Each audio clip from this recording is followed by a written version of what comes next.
sekarang isunya adalah Anies didukung Nasdem mau dikeluarin dari kabinet. Maka itu Pak Luhut minta kepastian. Pak Surya Paloh belum pasti juga Anies, belum dapat koalisi, tapi kenapa udah ada semacam tekanan. Jadi kita mesti baca itu sebagai transaksi yang agak berat pada Nasdem.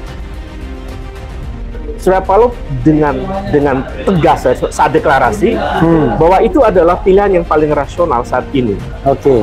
Ya, untuk kemudian semangat yang muncul dari diri Surya Paloh adalah bahwa Anies adalah bukan figur yang intoleran.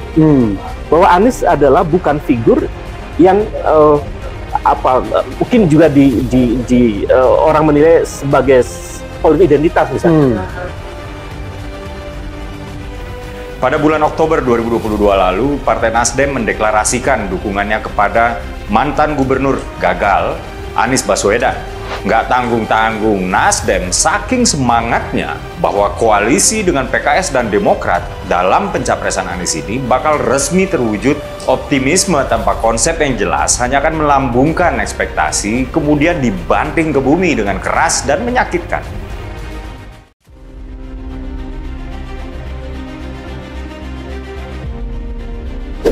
Berawal dari pertemuan Surya Paloh dan Luhut, mantan petinggi Nasdem mengatakan Anies yang jadi korban. Ya, mantan Ketua DPP Partai Nasdem Zulfan Lindan lewat podcastnya di kanal YouTube Total Politik.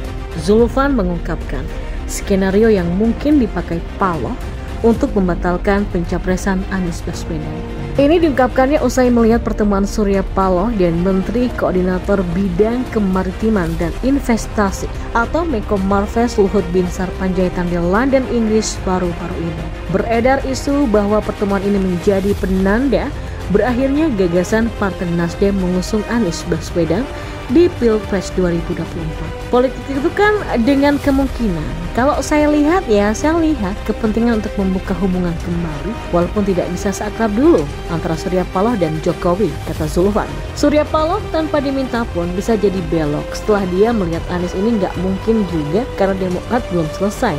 Dalih pertama yang akan diungkit adalah sulitnya memenuhi presidensial threshold 20% untuk mencalonkan Anies. Padahal ini bisa dengan mudah diusahakan oleh Partai Nasdem. Ya, salah satunya kan dengan menjadikan AHY sebagai wapres. Selesai. Nah, mungkin PKS bisa deal dengan yang lainnya, tapi kan sampai sekarang keras ya, nggak pengen AHY, kata Zulfan. Sudah ditegaskan sejak awal, wakil presiden diserahkan kepada Anies, tapi Anies tak bisa memutuskan dengan berbagai pertimbangan. Akhirnya, kesimpulannya adalah Anies ini dibuat bagaimana tidak bisa maju. Ujarnya lagi. Hal itulah yang mendasari Zulfan menduga ada rancangan skenario untuk membuat Partai Nasdem tak bersalah apabila akhirnya gagal mencapreskan Anies. Orang tahu Demokrat minta AHY adalah calon wakil presiden. Kalau Demokrat mengatakan begitu, maka dari pihak Nasdem mengatakan kami nggak setuju. Ini kan jadi nggak ketemu. Akhirnya apa ya? Bukan salah kami dong kalau batal mencapreskan Anies, kata Zulfan. Padahal di mata Zulfan, AHY memenuhi berbagai kriteria sebagai cawapres ideal untuk Anies. Seperti AHY yang punya partai dan juga elektabilitasnya tergolong baik. Kalau dilihat dari sudut itu, kayaknya ada upaya untuk deadlock. Nah, ini nggak boleh terjadi. Yang jadi korban siapa? Ya, Aniesnya yang jadi korban. Ya, Ketua DPP Partai Nasdem Willy Aditya memastikan tidak ada korelasi antara pertemuan Ketua Umum Partai Nasdem Surya Paloh dengan Menko Marves Luhut Binsar Panjaitan terhadap pertemuan dan arahan para kader Nasdem yang dilakukan baru-baru ini. Willy menilai dugaan itu hanyalah upaya mencocokkan tanpa kebenaran alias cocok logi.